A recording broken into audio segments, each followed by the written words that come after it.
Okay, hello everyone, and welcome to this session. I am super excited to be here today. So, if you are just tuning in, today we are going to be doing an HBS mock interview. And in case you don't know, why is she doing an HBS mock interview specifically versus some other schools? Well, the Harvard Business School interview is different from any other school's interview. They, instead of having simply just a copy of your resume, and asking questions based on that. The interview will have read your entire application inside and out. And so, for example, questions like, walk me through your resume. I mean, I might ask that, but as an interviewer, I don't know that, like, I already know your resume. I know your story pretty well at this point, right? If you've written a good application, at least, I know your story pretty well, right? So the questions are usually very specific and tailored to the candidate. So that's why I think this is a useful session to watch, hopefully. And so in case you don't know who I am, my name is Maria. I myself am a graduate of Harvard Business School, and I have been giving admissions advice since 2003. And today we have a user who is actually preparing for his actual HBS interview. We did not orchestrate it this way, but we found out completely coincidentally right before this, we were setting things up that this person actually used Applicant Lab. So I didn't do that on purpose. It's just a happy coincidence. Okay, so I would ask you, normally I would ask you to introduce yourself, but I don't know that we don't really want to do that because we're trying to sort of emulate the HBS interview as much as possible. So what we're going to do is I'm going to go through a couple of questions. It probably won't be as long as a real HBS interview, just a few highlights to get a sense of it. And then I will give feedback. And then if at the end we have time, we will take audience questions. So thank you, by the way, for volunteering to be here. I know it's. Thank you so much. Thank you for having me. It's absolutely a pleasure to be here and interacting with the audience and you. Absolutely. Thank you. Okay, awesome. All right, well, I'm just going to go ahead and get started. All right, so, I noticed that you attended a very elite university within your country, and a lot of times people who go to that university end up going to elite employers. However, you instead, after college, decided to go to a manufacturing company, a European manufacturing company that really isn't a household name. And so I was just wondering, like, why did you make that choice? Absolutely happy to share that. So in my case, the decision was mainly driven by my experience in my college, right? So I was really passionate about hackathons. And since my college was in India, Silicon Valley, I really enjoyed building solutions. And here was this manufacturing firm which wanted to experiment with technology and said, hey, why don't you build this new solution for us? We have never ventured into this technology. I give you the responsibility. Go ahead and try this out. If you fail, it's not a problem. Just try it. So that was something which was really exciting me. And of course, the international experience which came with that, like you get to go to a new country. I think that was amazing for me. Right. And so when you started out, though, you were in a new country, but you were still within Asia. You were in Southeast Asia. Did they tell you specifically that you were eventually going to get to move to Europe, or you were just hoping that that would happen? No. I didn't know that. So for me, it was more like let's take this like one bit at a time, probably a year, experiment with how this thing goes. So it was try the solution out in the Southeast Asian market. Is that picked up by the users? If so, maybe it can become something big. Otherwise, well, you can still work in Southeast Asia, but there was no plan of going to Europe. All right, cool. And during that time that you were in Southeast Asia, you convinced the CEO of the company to adopt a new technology idea that you came up with. I'm just curious, you were 1 year out of college, so pretty junior, and you were on another continent because the CEO is based in Europe. So how exactly did you go about convincing the CEO to adopt your idea? Yes, so the story behind that was this company had actually come to our college and hosted a hackathon where me and my team had pitched an idea, which was, of course, not a solution, but more like a minimum product. And the CEO was not fully convinced into it. So when I moved to the Southeast Asian country, we actually made a mock of that app on Facebook. So it was just like the UI, like they would see how the screens would move, not the actual app. And they said, wow, this is something which our users could like. So we can talk and get the investment done for this. So that was the main turning point, that we actually built a mock solution for it rather than the complete solution first. And that's how I think the CEO said, okay, we can try this. All right, cool. However, that's the good news. The bad news is that once you launched this new product, your own internal team did not adopt it. And you said, and it's understandable, that they were worried that they were going to lose their jobs. So what do you think, whose responsibility was it, do you think, to socialize this idea amongst the workforce? Do you think the CEO should have stepped in, or do you think that maybe you should have done something a little bit sooner to get them warmed up to the idea? Absolutely, Maria. So the product was a failure, just to put it in simple words. Right in the starting, nobody had adopted it, and when our team, when I had built this with my team, we were very happy about it. Wow, this is like the best technology. This company has never seen this cool stuff, so let's do it. But when what we saw was when we launched it, people just like the account managers just didn't use it, and I think on that part, it was on our front to actually understand why they didn't do it, not the CEO, not anyone else, but actually our own team, that, what was their decision-making process? Like, what was it that didn't tick with them, right? So that was something which was on us. And that's how I started probing more into this solution. Okay, awesome. Another sort of jumping around, something you did is you actually hired on your team a refugee from Afghanistan. And I'm just wondering, that sounds to me like a bit of a risk, right? Unless this person happened to have studied technology in their home country. Just can you walk me through kind of how is it going? I applaud your humanitarian instinct. Bravo. But was it actually the best idea for your team? Or has it been sort of bumpy to onboard this person? Absolutely. So the background story of that is the applicant is actually really qualified, just that the applicant did not have the enough resources. And what the way when I got to know the candidate, her story and the struggles which she's had. Of course, she's a very qualified person working in a very eminent company, but it's just that the resources which she had growing up are not enough to give her the platform. And I think that was something which appealed to me when I discussed her solution with her, which she was pitching her resume. I think all that was in place. So I think that was not super bumpy. Of course, there were logistical issues in bringing the person all the way to Europe, but the person was really qualified. All right, excellent. So recently you have moved from to a new job pretty recently, a new role within the company. And previously it said that you were co-leading a team, a slightly larger team of people with someone else, but now you are the sole leader of a group. So what's been the hardest thing for you transitioning from co-leading a team to being the sole leader of a team? Yes, absolutely. So the thing here was that when I was co-leading a team, a lot of the decisions were taken in a joint way, right? So that we had like the product manager taking in the decisions, and we were doing this together. But now when I'm now leading the team by myself, one issue which I face is, of course, taking all these decisions by myself. The onus is on you to take the right decision. And second of all, you don't have a partner, right? So you now also have to deal with other leaders in your organization who, of course, don't report to you but are very senior, and you're trying to convince them into, either getting some technology built or buying into an idea, and they are not in your organization. So basically, the scope has expanded, and these people who don't report to you to influence them, I think that's been a bit of a challenge for me. And I know you're pretty new in this role, but have you had an opportunity yet to successfully convince, or have you tried to convince someone and had it not been successful? Some of these people that you mentioned a second ago that don't report to you?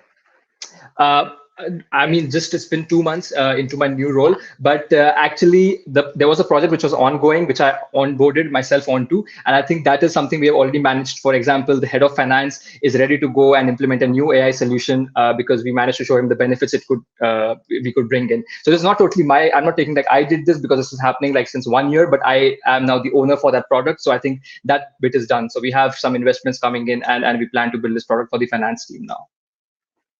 Okay, great. So something you've done during the pandemic is you built a digital app to help children learn, to help them get more of an education. So I've seen this a lot. Like I've seen a lot of people, obviously the pandemic has brought out the best in some people, and people have stepped up to do volunteering. And I've seen several people, specifically in India, build sort of mathematics apps or literacy apps, but none have really taken off the way yours has. I mean, yours has gotten a massive amount of adoption. It got a grant from the United Nations. I mean, it's been super successful. So what do you think you did that was different in making your app successful versus the other people who have made apps that are wonderful, but have not quite taken off at the same magnitude as yours? What did you do that's like different from what they did? Sure. So in terms of the app, so it's not a regular teaching app which we have built, right? It's not like it just has teaching for the students. What we wanted to do was we actually wanted to gamify the space for teaching. So what we did here was we actually made this app for the teachers, where teachers would have, for example, a leaderboard in terms of how they're doing in terms of their classes, and make it more fun for them. Because of course schools were shut in India. There was, and we wanted the teachers to actually take small groups in the smaller schools and go and teach, for example, 5 to 6 people using ideas from the app. So we always had a leaderboard, for example, how the teachers are doing at the block level, at the district level, and that was, I think, a feeling of excitement, which actually, helped the adoption go up. And of course, United Nations noted these efforts, and we got a grant as well. Wow, that's great. Okay, so you've said that your career vision is that after you go to business school, you want to eventually implement AI to make, NGO, to make like the public sector make better decisions, such as say NGOs, for example. I can understand the benefits of using AI, right? You can comb through a lot of data, you can try to optimize for things, but are there any risks to putting some of these decisions in the hands of AI, or bringing more AI into that decision-making process? Absolutely, there are also going to be risks around this thing, right? Because first of all, this is really new. It's for like a country like India, this is going to be a real game changer. But of course, it comes with the risks. And what are certain risks? There are certain biases which could be present in the data itself. That's one thing which could inherently show up, and we may not have control over that. The second is, if you talk about, let's say, the Indian government scenario or the non-profit scenario, decision making can be rigid at times. We can have strong bureaucratic hurdles. So that to take that to the next level and get the user adoption, that can also be a bit of a challenge, I see. But nonetheless, I'm super convinced that this can be the changer for the game changer for the next decade. Okay, excellent. What's been the hardest thing you've successfully persuaded someone of professionally, preferably in the last couple of years? But well, at a very high level, I think there is, at least now I see a bit of a change in the perception of how my company views artificial intelligence. Like for a traditional manufacturing company, that's like a very high level. But at an individual level, when I persuaded someone was when I think I would say there's a very senior person in my team who's newly joined my role, and he's probably double my age, and he was very, I don't want to adopt this technology, I don't want to do AI. But I actually taught him AI in a very, very, very simple way, like the business implications of it. And I think that convinced him to at least start embracing this thing and start, being excited by it. So he always asks me questions like, can you tell me about how we can use AI here or there? And he's a teammate in my team. So I think that's something which is very recent and very like a welcome change for me when I spoke to that person. All right, excellent. I've seen a lot of your successes here within your application. What would you say, though, that I have a pretty good sense of what your strengths are, but what would you say are you not so good at? What are some of your weaknesses that you're addressing right now? Right now, I think one of the weaknesses which I believe are prioritization, right? Like when you take on a new role as a product manager, you have multiple priorities in terms of different business units approaching you. So for example, you have finance wanting this thing done, the HR coming in, the marketing coming in. And while within the small verticals, you can prioritize that, okay, finance should go here. But overall, at a very high level, like at a strategic level, so should we focus on HR initiatives or finance initiatives? I think that is a bit, I find it really challenging to, address. So how are you managing that right now? So I always look at how my boss handles this. So my boss is also involved with me in these discussions. So I always try to note the finer points. For example, what are the questions he asks in these important strategic meetings, and why didn't I ask these questions? So I think that gives me a little bit of a pointers in how I can prioritize this. And I've seen my boss does this really well. So I am trying to pick this up. So I alluded to earlier that you have actually moved to Europe. They actually moved you to their headquarters in Germany. What was the hardest thing about adapting to living in Germany? Well, for first, lots of snow. They have a lot of snow here, but on a serious note, I think it was more about a strict time planning, right? So when I moved for example, from a Southeast Asian country to Europe, I think in Southeast Asian country, it was more relaxed. For example, we had flexible work hours or flexible meeting times, but when you are in Germany, it's like, okay, office starts at 7. There's a clear separation between private and your public life. And also, I think these two are like the main differences, which I feel in terms of, I think there's more structure to my work here compared to what it was, but maybe a little bit less flexibility. So that's a bit of a challenge for me. All right. And then you took an elective in college called the History of Ideas. What was like the coolest takeaway you got from that class? Uh, well, the coolest takeaway from that class, I think it was one of the ideas which I probably should have gained better. But the idea here was that when you are talking about cities or when you're talking about implementing certain solutions for cities, it's important, for example, to look at the whole situation. I'll give you an example, right? So I think there was this case which we studied where somebody wanted to automate the way women in India carried water in rural India, right? So they wanted to make an app or something out of it, and that failed terribly. And the reason was simply that these women actually enjoyed that journey from walking to their homes, chit chatting, and going there. So I think the perspective of integrating the entire ecosystem and not just the solution, I think that was one of the big takeaways. And yet during the failure that we talked about earlier, Exactly. that's okay, man. It's all a learning process. What book have you read recently? What's the last book you read? I've been reading this book called Atomic Habits, which has actually influenced a lot of my things, and I'm trying to change a bit of my lifestyle by inculcating certain good habits. And so far, I think the book has really. I love the way the book actually narrates these things through stories, like through real life stories. So I think that really leaves a powerful message, and I'm trying to change a bit of my lifestyle from that book. Excellent. Okay, well, that's all the time that I have for my questions. But if we had more time, what did we not cover that you wish we would have had a chance to talk about? Well, I think we discussed at college, we discussed the nonprofit work, also talked about a little bit about culture. I think we covered pretty much a lot of it. So I think all good from my side, Maria. Okay, excellent. Well, thank you so much for your time. Thank you, Maria. Okay, cool. So how did that feel?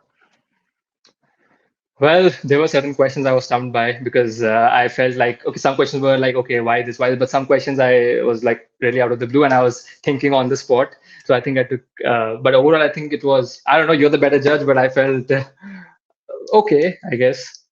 Yeah, no, well, first of all, I feel like I'm not doing my job. If I do a mock interview and the person at the end is like, "Yeah, I predicted all of your questions," then I feel like I didn't do a very good job with my mock interview. Like part of the point of the HBS interview, so this is useful for everyone to hear, is there are lots of things they're trying to figure out when they interview you. And one of those things is how are you going to do in the case-based classroom discussion? And Harvard is somewhat unique. UVA Darden also has a very case-based method. Basically, a lot of the class, instead of a professor standing there lecturing to you, most of the classwork or learning is done by other students. So you're talking, all of the other students are talking. The professor's like the professor's more of a conductor, calling on different students to say things at different times. And so one of the things is that you obviously don't have 20 minutes to raise your hand and be like, I'm going to drone on and on for 20 minutes because we don't have time for that. And the other thing is like, how do you deal with these unexpected shifts in the conversation? Because I don't think I ever went to a single case class where the conversation went exactly the place I thought it was going to go. And that's useful because in real life, very rarely do things follow exactly the process we think they're going to take. Frequently, important discussions may not follow the direction we were hoping they would take. And so that's part of why I try to throw unexpected questions at you. And that's why I suspect that the HBS AdCom tries to sometimes throw unexpected questions. On another note, they also try to see how you deal with people disagreeing with you. I didn't really have a whole lot to disagree with you, but also because in a case-based discussion, people are going to have different opinions, right? And so if somebody shows up and they're like, oh, I think the CEO should sell off this division, and someone criticizes that idea, is a person going to be like, oh yeah, well you don't know what you're talking about because I'm awesome. So we're trying to find people who are not like that. Okay, so yeah, I think overall you did really well. I really liked how concise your answers were. I really liked how humble you were. Like you admitted when you hadn't, like you're like, well, I can't take the full credit because I just joined, et cetera, et cetera. So I liked those two things. I think the one room for improvement that jumped out, and now we'll go through all the questions one by one. But I think one thing that jumped out was that there was a couple of times where you sort of said like so we built the platform and the CEO liked it, and so we did this, and so the thing is that like we are not applying to business school, you are. And so in some of these cases, it would actually be really beneficial if you kind of tease out your very specific role in something. A way to bring this to life, you could describe what you did, you could also bring it to life by, in fact, sort of saying some sort of dialogue, right? So, you know, I'm jumping ahead a little, like the person that you were trying to convince, the sort of perhaps the older employee who was suspicious of AI, you know, maybe you could actually say like, well, so I said to him, look, I'm on your team here. I'm just like, this can actually make your life so much easier. I'm trying those things about your job that you hate. This is going to get rid of that, right? So that can be a way to really help me picture you in that moment. Okay, so now let's go through question by question. You did well, so I'm not gonna have, sometimes I have like a lot of feedback. But in this case, you did pretty well. But let's just jump through and see if there are any little things I can highlight. Okay, so why did you choose to work for this manufacturer? I really love doing hackathons in college. I went to college in India's Silicon Valley. I thought that was a good way to describe the city you're from. And so they said, well, you did this thing in the hackathon, and we'll give you a chance to come try it. So first of all, I was like, okay, you did the hackathon and they found you, but how did that connection happen? Like, how did you even hear about the company to begin with? And then later you were like, oh, they hosted one of the hackathons. And I was like, oh, it all comes together now, of course. So I think I liked the part about, I kind of want to consolidate this answer because there were like, I asked sort of a couple of different questions where you gave little snippets of an answer, and I want to consolidate them into one answer. So why did you choose this particular company? Well, they had come and done a hackathon on our campus. And I really, I mean, I did a lot of hackathons, but this particular one was around AI. And I am super fanatical about the potential for AI. So this was my favorite hackathon I participated in. And afterwards, they offered me a job and said, well, why don't you come and build this out for us? So there were two reasons I love this. First of all, they were going to move me to another country in Southeast Asia, which I thought would be a great opportunity. And second of all, I thought, wow, this is a great chance for me to follow a passion, do it for a year, see what happens, knowing that I could always do something else later on or something like that. So that way we're sort of highlighting some of these key points. Because I asked you, like, well, did you know, you were eventually transferred to Europe, but did you know going in that that was part of it? And you were like, no. And so I think that's, I like that because it does, I really believe that you took this based on intellectual passion and not because you were like, can I get an EU, can I get residency in an EU country one day? Like, I'm keeping the long game in mind. So I really like that sort of genuine passion that you have for this, for me at least, really came across. Okay, so then my next question was, how did you convince the CEO you were so far away and you were also like 22? And I think the quickest, because we already talked about the hackathon in this hypothetical first answer, you don't need to re-bring it up. So the CEO like was not fully on board. So then you said, I made a mock UI in Facebook that sort of showed what it could be like. Here you said, so we built the mock UI. And of course, it's fine if you, as a team of you, obviously, I don't expect you to do everything ever on your own. But so you could say, so I was part of a team of 3 that was building this product. And I thought, why don't we come up with like a demo before we even build the back end? Let's come up with a demo of what it would look like. Someone else on my team said, well, what about we make it like a Facebook Messenger app, right? Because that's, you know, everyone uses Facebook, or everyone in his generation uses Facebook. So, you know, like, I'm not telling you to take credit for everything, but I just want to know, like, what exactly, if you were on a team of 2 or 3, what exactly did you contribute to that? And I think you could also, there might be a good sort of lesson here to say, you know, one thing I learned from this is that it's one thing to explain to someone what a product will do, and it's very different to show them. And giving them that visual sense goes a really long way, or maybe something like that. I don't know. But maybe we don't say that, because then it didn't work, which is why I like this story a lot, because you had this, I mean, normally convincing the CEO of something is like the pinnacle triumph of an amazing, cool thing in your job, but nobody used it. So first of all, I applaud you for actually bringing that up in your application, right? You could have tried to sweep that under the rug and just make this a complete triumph story about me convincing the CEO and just not really mention the part of nobody used it. But I love that you're like, so, okay. So what you ended up doing, the reason people didn't use it is because they thought it's going to take my job. Makes sense. This is a common theme. People who are, automating factories are finding Sure. this. People who are, a lot of people are dealing with this right now. So, yeah. So when I built it with the team, it was a new technology that no one was using it, and we should have sort of incorporated them sooner. Is there anything? Do you have an example of, okay, I messed this up the first time, but then the next time I learned, yeah, you're right. We should have incorporated the end user sooner. We were just so convinced on getting the green light that it didn't occur to us to sort of, get approval or to get people on board with the idea.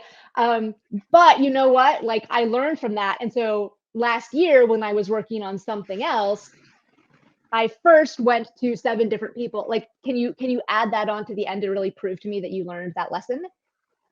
Yeah. I mean, the point there was, once we like the solution which was built and launched, it failed, right? So there was a takeaway there, and that was to drive this change management. And the next time when we are building, now my team is building a solution, I'm responsible for training the people who are going to use it. So it's important that you go and tell them that, okay, this is how exactly this works, and this is how it's going to help you. So to drive that change management bottom up, I think was very important. I think that's what I've actually learned, and I actually do it on any of the products that me and my team launch. Perfect. So the only addition I would make to that, what you just said, would be to just, instead of saying, so now whenever we build a product, I make sure that I teach people how to use it. If you could instead just make it a little more specific. So ever since then, like for example, last year, I built a new finance product. And so so it's the same story, Right. it's the same words, just adding in a few extra details to really bring it to life. Instead of me trying to picture like this murky, like, okay, projects over the past few years, I can really picture like you going to the finance person and. Yeah, just to maybe give an example here, like let's say there's a finance person who was using Excel. I'm saying, okay, while this Excel is like a really good solution, how about, we have this dashboard which uses some AI analysis behind and directly ranks these customers based on the likelihood they're going to pay us back, so we can focus on the important ones. So, and then teach the person actually, okay, this is how we, how this will work, this is how the dashboard works. And now here you see, you're going to benefit from this in XYZ manner. So I think that is something which. Something like that. But was there also an element of asking the person, like, what does Excel not do easily, or what do you wish it could do? Of course. So that's the right. Of course. Yeah. That's like the starting. I was like going towards the end on whether the solution is built now and how do we now drive the change management. But the first question always starts like, what are the problems you're facing today? Like in your finance world, what are the problems? What things you think take longer than they should, for example? And from there, you start ideating. So the reason I just wanted that detail to come in is because that was the thing, because you didn't incorporate people early on. It wasn't just about the change management of them adopting it. Like maybe if you would have incorporated them early on and said, okay, what's the biggest pain in your behind about your job? Maybe they would have come up with a slightly different idea for you. So you wouldn't. So yes. I think in terms of the lesson, I think the overarching lesson here was incorporate, like, let's involve the people sooner.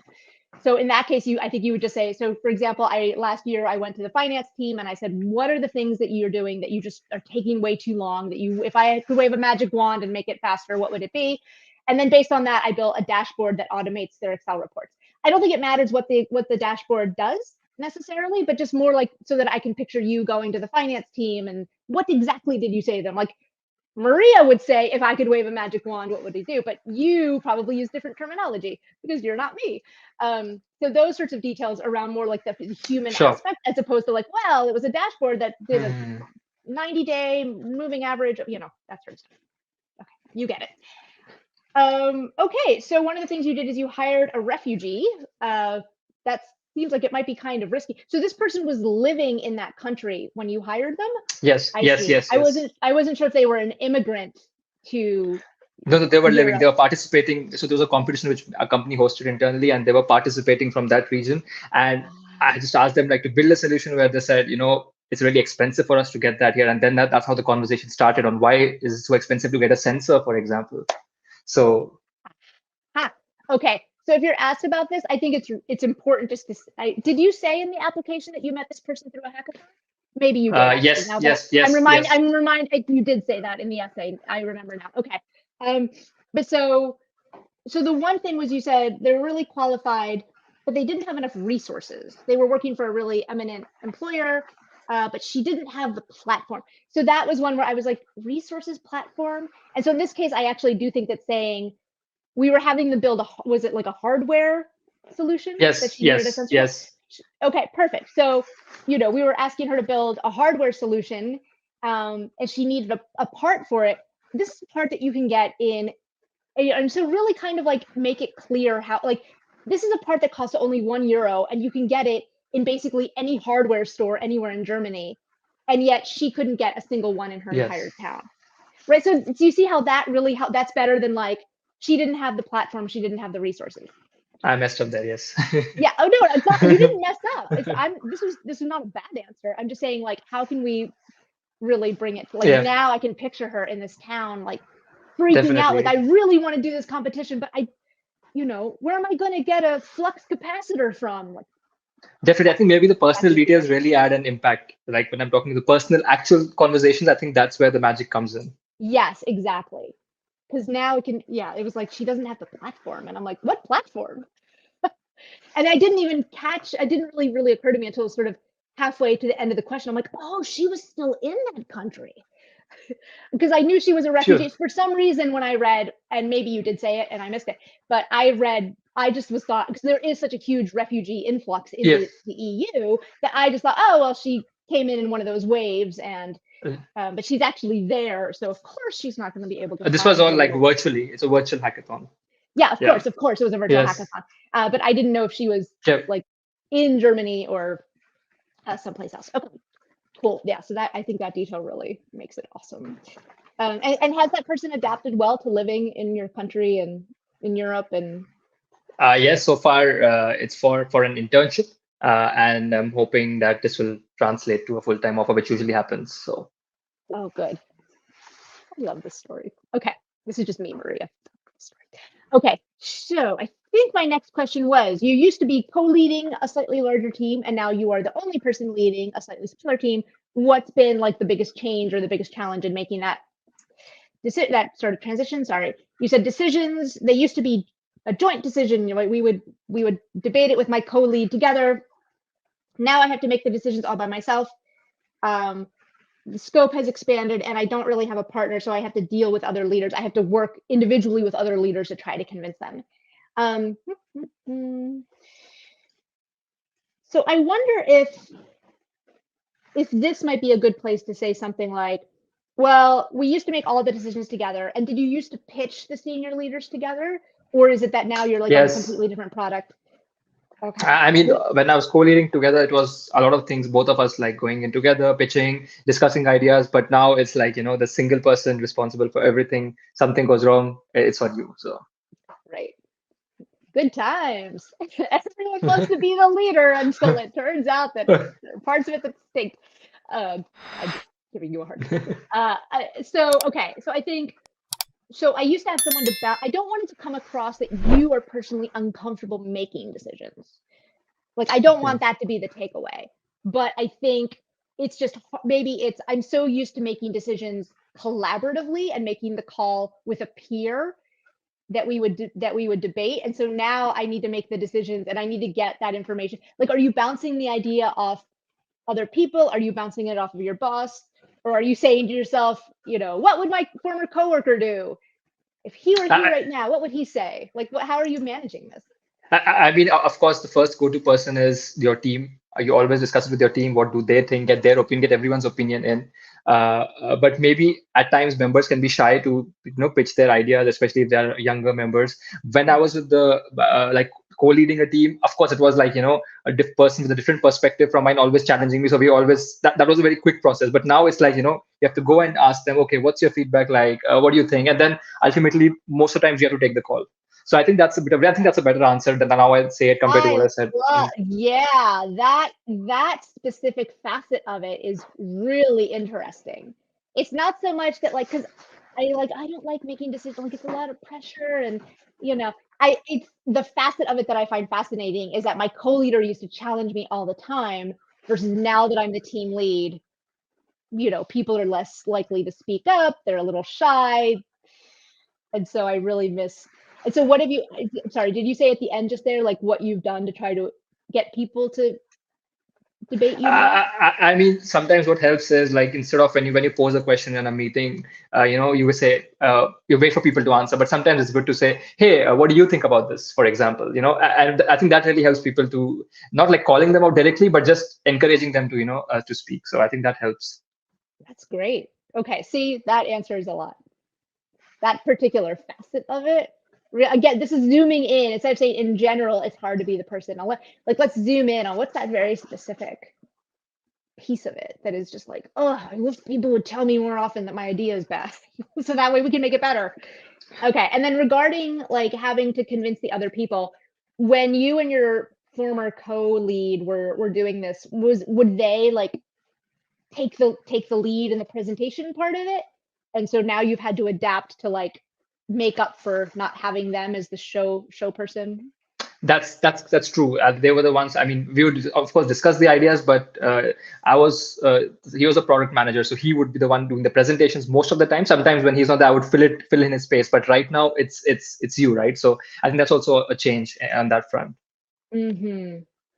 Oh, so this person was technically either they were senior to you or they were technically the product manager because you were not yes. product. I was the business analyst on the project, so I was like maybe a second in command, not necessarily at the same level. Okay, so that helps. I think that helps the story a little bit because I was like, well, why weren't you also presenting? Like, but of course you weren't expected to be the one presenting.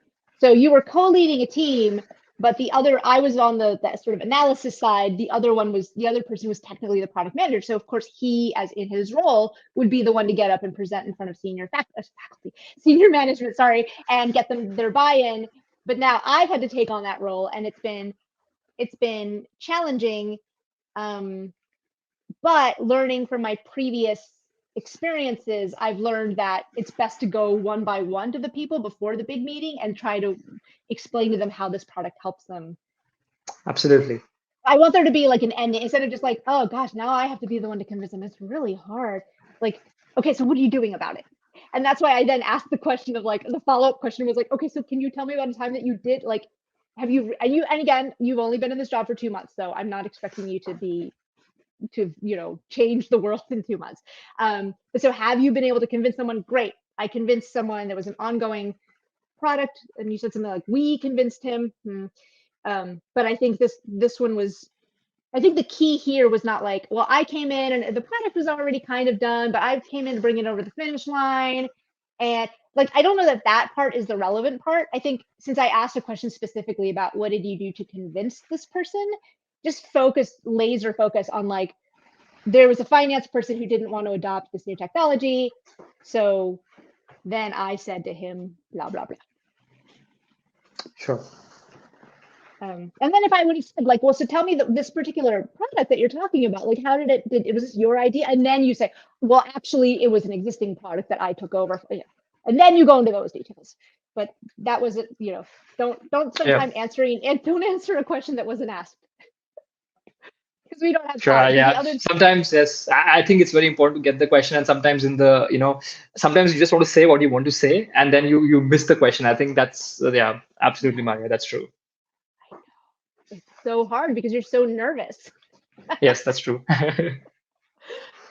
But it's an important piece of it, right? Because in this case, it wasn't bad, but sometimes people will very much not at all answer the question I asked. For example, I'll give you one. Frequently, I'll say something like, okay, what's your weakness? And they'll say, oh, blah, blah, blah. And that's why I can't wait to go to Harvard Business School, because Harvard Business School has the case method. And I love the case method. And I'm like, no, I didn't ask you why you wanted, I asked you what's your weak. Like, the people try to shove in the why HBS piece. And as an applicant lab user, you might already know this, but HBS is not super great. They might ask sometimes, but they're not super worried about why HBS because they're like really good schools. So they assume that you don't have to like prove to them like, no, I really do want to go to. So like, I'm like, no, I didn't ask you, like, do you want to marry the case method? Like that wasn't, like, I'm trying to ask, like, are you self-aware enough of what you're not good at? And do you deal with that maturely, not you trying to sell me on how great my case. I know how good my case method is. That's why I use it. So thank you for not doing that, by the way. Okay, so moving on, we then moved on to your extracurricular, one of your extracurriculars. So you helped launch a learning app. What made it successful? We gamify. So instead of focusing on teaching the student directly through the app, we focused on gamifying it for the teachers. The teachers were our end users, not the students. Yes. And so we gamified it. We made a leaderboard because they were still meeting in person 5 to 6 students at a time. That's really interesting. So first of all, a couple questions, follow-up questions. The teachers, did the districts or the people who tell the teachers, like the people that the teachers report to, did they say, okay, you guys all need to use this platform? Or did the teachers start they suggested it and then the teachers started using it and the teachers were like, okay, this is pretty cool, so I'm going to keep, It was, yes. It was like, so the initial content on this was being created. We had a creation team, which was actually creating this content for giving some ideas to the teachers how they can teach, and then that's how the idea exchange began. So it was very organic in that sense, because we had initial team sending us some ideas, and then this teacher said, well, this makes sense. And also it was like the time of the lockdown, so people were spending a lot more time on their phones and indoors, so that was, I think, gave impetus to that, and that's how it made it a bit easier for us to reach the teachers. And then the teachers will of course find 5 to 6 students and then impart these whatever they learned through that app. Was it a very deliberate choice on your or the team's part to target teachers from the beginning, or did that just sort of organically happen as part of as the evolution? I think we were focused on teachers because the nonprofit I'm volunteering with only focuses on improving the outcomes for the teachers first, like to train them professionally. So it was very clear that we want to target the teachers. Cool. Okay, that makes sense.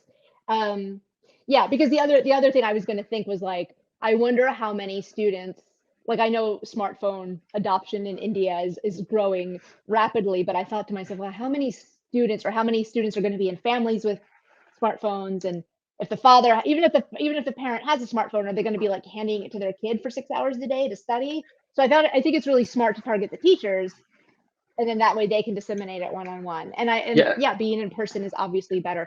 My other final question, and the reason I'm asking these questions is to see if there are cool details that I would want to pull into this. Just one detail I wanted to add for the teacher. It was, I mean, the audience, the students which we are catering to are really young. So these are like 6 to 7 year olds. So we cannot give them like a phone and say, start teaching. So that's why we had to focus on the teachers. Got it. Okay. So in this case, I wouldn't proactively bring that up unless you're asking, well, why the teachers? Why not the students? And then you say, the nonprofit focuses on teachers. And by the way, these kids are too young for phones anyway.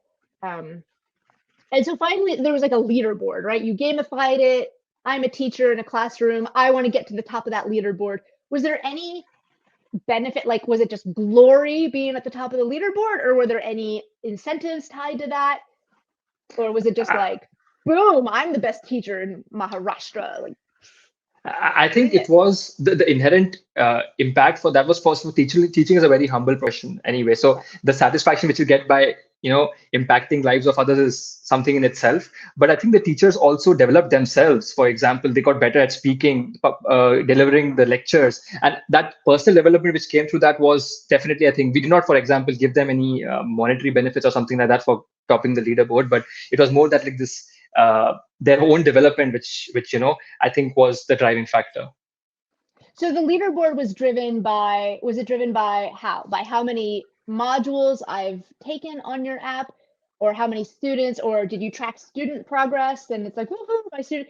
Like, how was that driven? Because then I can totally see. My parents were both teachers, so I can totally see like if the app is tracking my students' development, and I see like, whoo, they've gone up a grade level or whatever. I can see how that motivating that would be. Like, what was it tracking? Yeah. So absolutely, we through the app, we would also have a system of recording the feedback, right? So for example, the parents can actually use them for putting the feedback in and things like that. So they can, for example, give a rating for that at the end of the day. So we can record that and then say that, okay, this is how you are ranked, for example, 4.7 out of 5 stars for that. So something like that. Well, and so it was the parents giving the rankings. Yes, it was like, because I think that for us it was, I mean, this is really in a very native stage right now in terms of the feedback, but we don't expect the student to give that. So it was more coming in from the parents itself. So that's what we were doing it. Actually, for us, the monitoring bit earlier, we had a separate application for that, where we were actually sending people to schools to actually monitor these outcomes, right? So, for example, whether students are able to recognize the words and things like that. But in this, during the pandemic, that was not possible. So the only feedback which we would get was from the parents. So that's how we were doing it. That's a great idea. I think if you're asked about this, it's about gamifying teaching. There was a leaderboard, and the leaderboard was driven by parent feedback on how satisfied they were with their kids learning that day. And so it's very motivating for a teacher to hear that a child comes home in the evening and the parent is very happy with what the child has learned that day, or if the kid is talking about what they learned and they're super excited, as if, and also the training part of it. We also had training modules to make it more effective. Yeah, perfect. Yeah, because I was like, the leaderboard, like, what did they get, like a trophy? Okay, perfect. I love this. All right. So the next question was, you say for your career vision, you want to use AI to improve the work of grant writing NGOs. I'm keeping it vague. So what are some risks to that? And so, yes, it's new. The data might be biased, and it's hard to get decision makers, e.g. government officials in India, for example. It's hard to get them to change. So I think what would make this answer just a smidge stronger would be if you said, for example, there's often biases in large data sets. And so one thing I'm going to be sure of is I'm going to run, before we implement anything, I'm going to try to clean up the data. I'm going to make it a priority to clean up the data sets and run it through by gender, by social class, or whatever, to make sure that doesn't happen. And there's also going to be it's going to be hard to convince the big decision makers, though I'm hoping that taking what I've learned, for example, by building prototypes to help people visualize things, I'm hoping that I'll do small wins to sort of win them over. Yeah. Maybe so, instead of just saying, here's the problem, like, here's how I might. Mario, just a question. Do you think because of my answers were concise, right? So I just said there is like a bias problem in the data, but like you explained it with a lot more detail, like exactly how I would do it. But I just was of the opinion that the answer should be concise, just to the point, just say what you do, but rather than now explaining. So what's your take on that? So I don't think you have to explain. There are biases in data. For example, did you know that women and minorities tend to get because the average HBS interviewer many of them are themselves graduates of HBS. They're a fairly intelligent, fairly well-read bunch. So I don't think you need to go out of your way to like, here are the data. Here's the problem with AI specific, like the overall problems. Because if I didn't know there were problems with things like biases, I wouldn't have asked this question. I asked the question expecting biases to be the answer. So it's not about telling me like a bunch of background, like, well, studies show, and Google has done this thing and they fired their researcher and that was terrible. Like, you don't have to do all of that. But I think just saying like, there are some biases in the data. I guess you could say there's some biases in the data. Maybe it's more about like, there's some biases in the data. And so I think we're going to have to be really careful, for example, that we don't underfund nonprofits targeting women. Right? Just something I think, and this is just me, instead of just saying, well, here's two things that's going to be really hard, I would love for there to be an extra sentence for each one of those two things of like, sure, here's how I might approach it. I don't think you have to, though. This is one, if I felt really strongly that you have to do this, I would tell you. This is more of a gray area, but I just think, and this is just for me, it would be more satisfying to hear like a proposed. Like, how are you gonna fix that, man? Tough. All right. All right. What's the hardest thing you've had to persuade someone of? At the high level, the overall adoption of this technology. And then this was a good answer. Senior person twice my age. He didn't want to use the AI. This is a very nitpicky point on my part. You said, I taught him in a simple way how the AI works. I don't want you to use the word simple because I don't want you to sort of imply that he is simple-minded or that he is not very intelligent, right? So I think instead you could say, I broke it down into things that were very relevant for him. or use a word like it was relevant for him, or he could really picture it, or I sat down with him and I showed him directly one task of his that could be actually made better by automation instead of like. For sure. Yeah, actually, I was like thinking of different examples in my head that time to which one to pick, because I had some other ones as well. And then as I started going through this, I was also still thinking about those. So I think I was a bit, maybe I should have, because I was not expecting such a question. So it took me a while to process that. And yeah, but I think there are other examples which I can also actually think and talk about. Yeah. This is a and again, calling them simple is to say I explain it a simple way. It's not a huge like whoa buddy, don't. Like the other day I was talking to someone who was from a non-English speaking country, and they referred to one of their colleagues as a girl. Like, so this girl that I work with, and I was like, use the word girl, it's a little like infantilizing. But in this case, I'm not saying the simple did not certainly set off any alarm bells like that for me. But it's just, and this is kind of like a general, again, for people who are watching, if you want to take away some general advice, whenever there's a situation where there's a conflict involved or a misunderstanding, just be very careful that you don't throw the other people under the bus.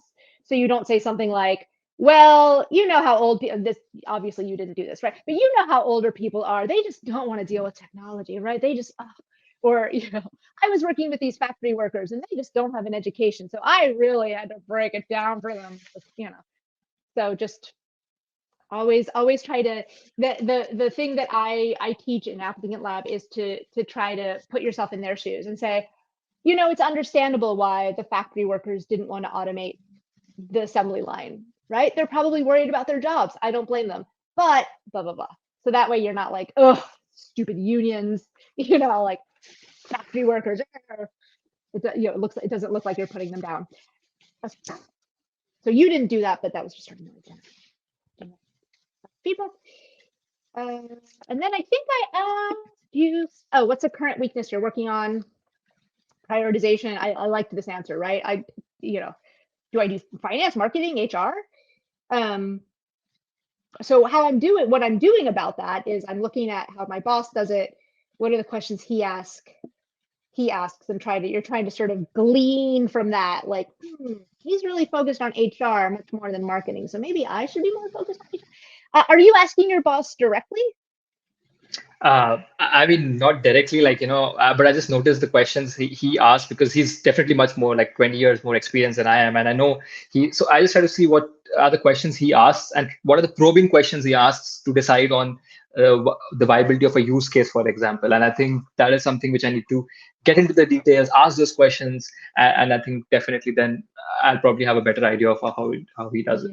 These are questions he's asking you, or these are questions he's asking someone else in the broader? No, so we are in the joint meetings we go to with senior stakeholders. Sometimes he's asking a few questions and I'm asking. So I'm very specifically listening to the questions he's asking to see what are the probing questions one should ask. For example, tomorrow, let's say he's not there, he's on a leave, or I'm in charge of the meeting.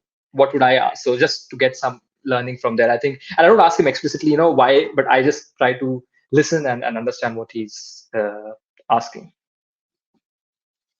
That's a clever way to try to glean at least what he thinks the priorities are. Why, just out of curiosity, why don't you just say to him like, hey, Hans, or whatever his name is? Note to watchers. I don't think that everyone in Germany is named Hans. But why don't you just say to him like, hey, what should I be prioritizing? Like, I got 3 different people wanting AI stuff. What? Yeah, I mean, so I've met my boss right now only once in person.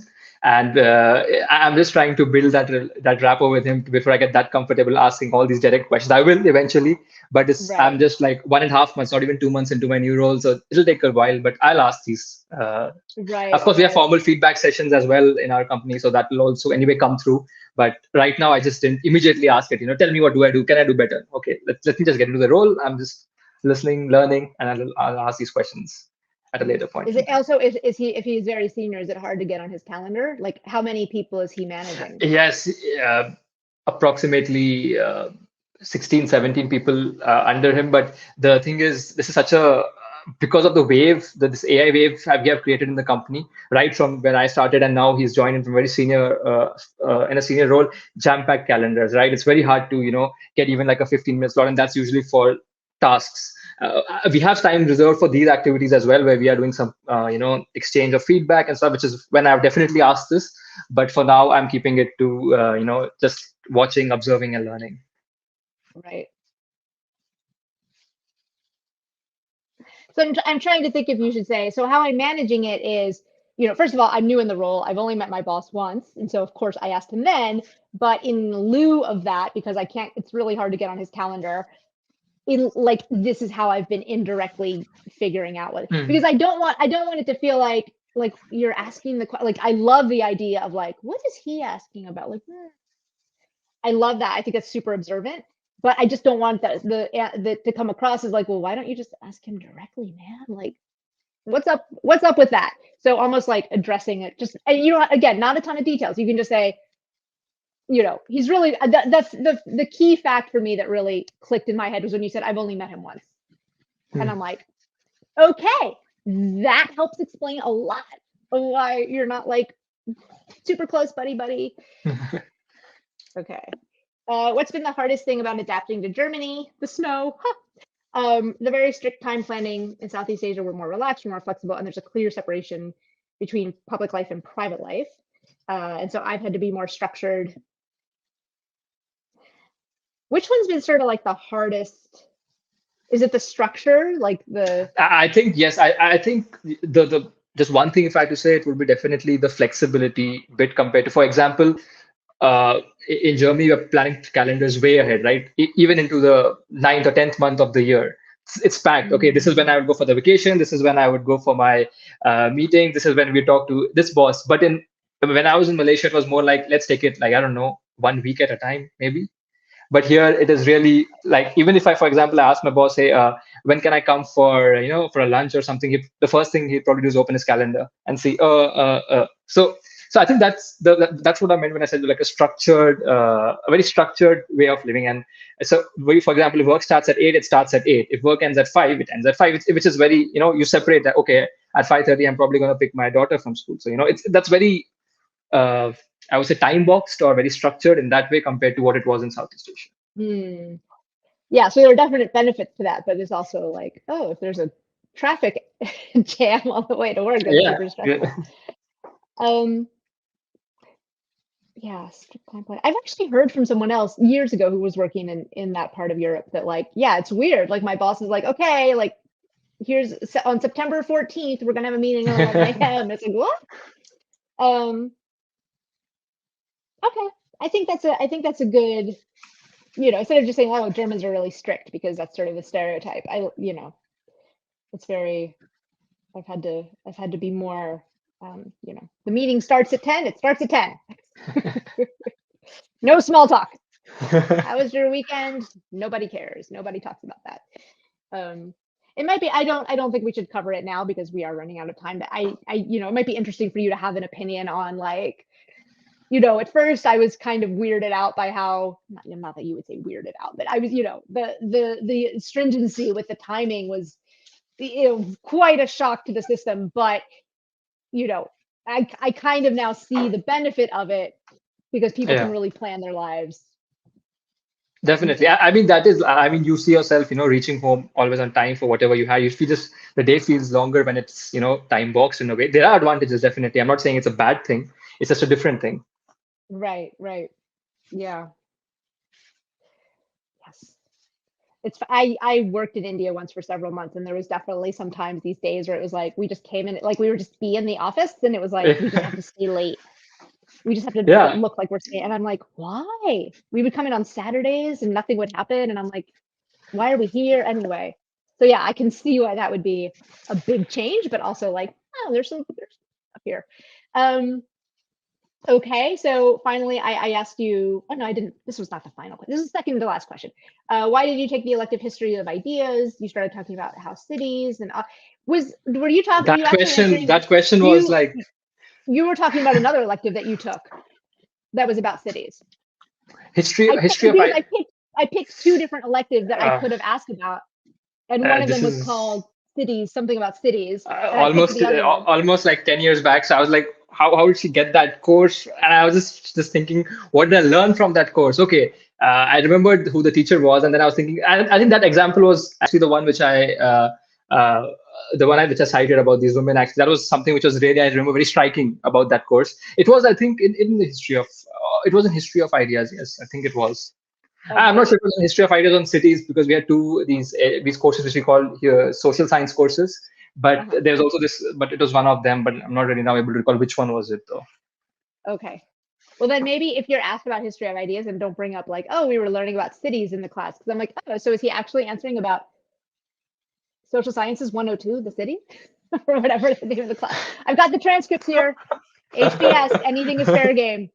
All right, but it was good though, because instead of just saying, well, the class is about, we looked at the history of innovation throughout the centuries, and like I really liked your answer. It was very specific, and it was like, oh yeah, that's right. Sometimes, you know, when we think we're solving a problem, we're actually creating a different problem, like Definitely. social alienation. What's the last book you read or book you're reading? Atomic Habits.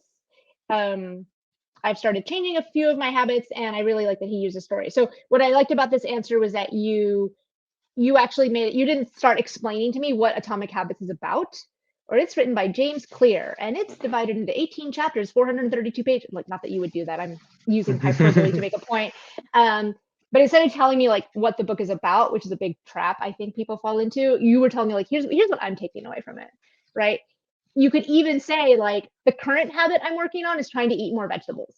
And so it's been really like, I just try to eat like a little bit more vegetables every day to try to get into it. And the way how he uses stories, like some other books about this topic are very like, you have to do this and you're weak if you don't do that. And they're just sort of scolding you. But this just sort of tells stories that inspire me to change. And then is there anything we didn't cover? And you were like, no, we covered just about everything. So great. So that, folks, concludes the mock interview plus the feedback session. I think you did well. I think you've got some really great stories to tell. Like, you have, some of these are really interesting. So I am happy about that. It is now it is now 9:02. Well, for me it's 9:02. And so I don't know if anyone has any questions. I'll just sit here for a few questions. You know, my kind and generous user, you're off the hot seat officially now. So if you want to sign off, you can. I think I'll hang back for a few more minutes and answer a few questions in case there are any. But thank you so much for your time. And my pleasure, Maria. It was lovely, you know, having this experience, and the questions, some of which really threw me off, and getting the specific feedback. I think this was phenomenal, and I'm hoping now to, you know, work back on some of these points. So thank you so much, Maria. Thank you for having me. All right, thank you. Bye-bye. Bye.